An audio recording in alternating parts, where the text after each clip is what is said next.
la levée du confinement, un robot chien équipé d'un fusil de précision ou encore le puits de l'enfer au Yémen, c'est ce qu'on va voir dans cette vidéo. Bienvenue sur Décodeur Bipop, on résume l'actu algérienne mais aussi du monde en quelques minutes, un peu tous les jours, en tout cas pour cette semaine, parce que dès la semaine prochaine on passe sur un autre format, on vous en parle un peu plus dans une vidéo qui arrive. En tout cas n'hésitez pas à vous abonner pour nous soutenir, quant à moi, je vous embête pas plus, on y va. Ça faisait longtemps qu'on n'en avait pas parlé, mais on s'est dit que c'était peut-être l'occasion de faire un point sur la situation Covid en Algérie. Le ministère de la Santé a annoncé qu'en 24 heures, l'Algérie avait enregistré 78 cas confirmés de coronavirus et un décès. Au niveau national, 27 wilayas n'ont recensé aucun cas durant ces dernières 24 heures.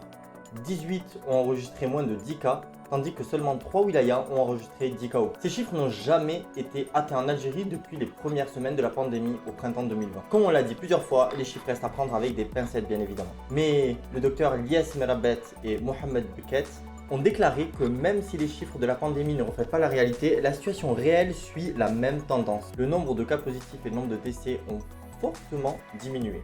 C'est pour cette raison que le gouvernement a décidé ce lundi 18 octobre de lever totalement le confinement partiel dans les 23 wilayas du pays où donc il était en vigueur. Le Premier ministre a précisé que cette mesure entre en vigueur à partir de demain, pour une durée de 21 jours. Par contre, le gouvernement a décidé de maintenir l'interdiction de tout type de rassemblement de personnes et de regroupement familial, que ce soit pour la célébration de mariage, de circoncision ou autre événement. Il ajoute également dans le communiqué que cette décision ne doit pas du tout conduire à un relâchement de la vigilance de la part des citoyens. Et relance un appel aux citoyens pour se faire vacciner contre le Covid-19 en soulignant que la vaccination ne connaît pas encore le rythme et la dynamique souhaitée. On passe au deuxième sujet maintenant de cette vidéo. La technologie en fait ne cesse d'avancer, et d'autant plus quand il s'agit de technologie armée, malheureusement. L'entreprise Ghost Robotics a dévoilé un robot chien dirigé à distance équipé d'un fusil à lunettes de haute précision et l'a nommé Special Purpose Humanoid Rifle. Désolé pour ce hachurage de mots en anglais, et du coup pour éviter que je refasse ça, on va dire à partir de maintenant SPUR. Ok, SPUR. Bon, ces machines existent déjà depuis un moment, mais elles étaient jusqu'ici dépourvues de moyens d'attaque. Elles peuvent être utilisées de plusieurs façons pour la reconnaissance, pour fournir des services vidéo et de cartographie à distance, comme tour de téléphone mobile par exemple, ou encore pour désamorcer des bombes. Et en réalité, elles ont une multiplicité de fonctions. Mais si Pur se révèle donc être une effrayante machine de guerre, c'est parce qu'en fait, en plus d'avoir une arme de haute précision, ses capteurs hautement performants lui permettent de fonctionner de jour comme de nuit. Aujourd'hui, ce robot chien armé ne fait pas vraiment l'humanité, vous imaginez. Toby Walsh, professeur en intelligence artificielle à Sydney, a déclaré que cela franchit une ligne morale, juridique et technique, et nous entraîne dans un monde très sombre et dangereux. Selon le tribunal The Diplomat, on peut avoir de bonnes raisons de s'inquiéter car la forme pourrait bien susciter de nouvelles fonctions. En attendant, dans un esprit plus rassurant, le concurrent direct des créateurs de Spur, donc Boston Dynamics, qui est célèbre donc pour son chien robot dansant appelé Spot, s'était engagé à ne jamais armer aucun de ses robots.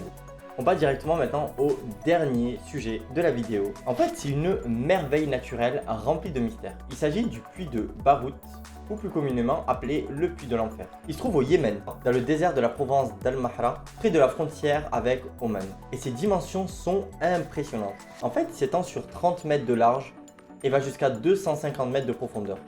En tout cas, c'était les estimations qui étaient avancées car personne n'avait encore osé s'y aventurer.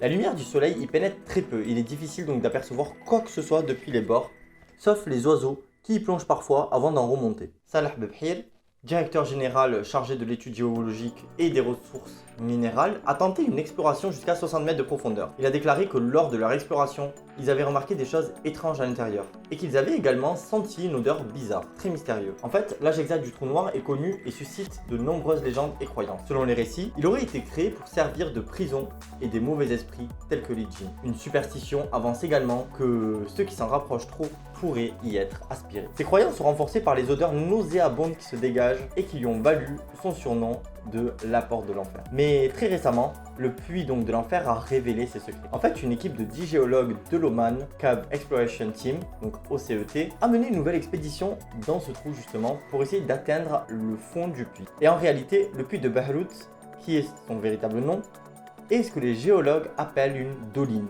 En fait, c'est une forme d'érosion des calcaires qui se produit dans un type particulier de paysage qu'on appelle karst. En fait, la dissolution des calcaires forme donc des dépressions circulaires. Donc, dépressions circulaires, en gros, c'est des sortes de gros trous de différentes tailles. En s'aventurant donc dans le système, ils n'ont pas croisé de djinns, mais juste quelques serpents, grenouilles, insectes et quelques animaux morts, notamment des oiseaux. Ce seraient d'ailleurs ces animaux morts qui auraient créé l'odeur qui s'en dégage. L'équipe a constaté que la profondeur du puits atteignait 112 mètres, jusqu'à 116 par endroit. Son sol est recouvert de stalagmites, dont certains s'étendent jusqu'à 9 mètres de haut.